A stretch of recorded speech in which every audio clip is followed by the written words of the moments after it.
ইয়া জাল জালালি ওয়াল ইকরাম 111 বার পরে পানিতে ফু দিয়ে ওই পানিটা বাসার চারপাশে ছিটিয়ে দিলে কি হয়? আমরা অনেকেই কিন্তু ঘরের ভিতরে বরকত চাই।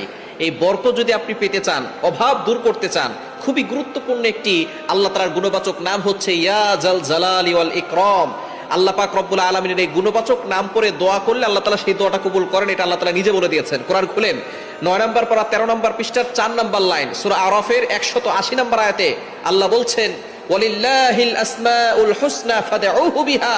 আল্লাহ পাক রব্বুল আলামিন জানিয়ে দিয়েছেন আল্লাহ তাআলার এই গুণবাচক নাম করে যদি কোনো ব্যক্তি দোয়া করে আল্লাহ তাআলা সেই দোয়াটা কবুল করে নেন, অ্যাকসেপ্ট করে নেন। সুতরাং ইয়া জাল জালালি ওয়াল ইকরাম আল্লাহ তাআলার গুণবাচক নাম, এই নাম পড়ে আপনি 111 বার পরে যদি পানিতে ফু দেন, ওই পানিটা একটা বরকতময় পানি হয়।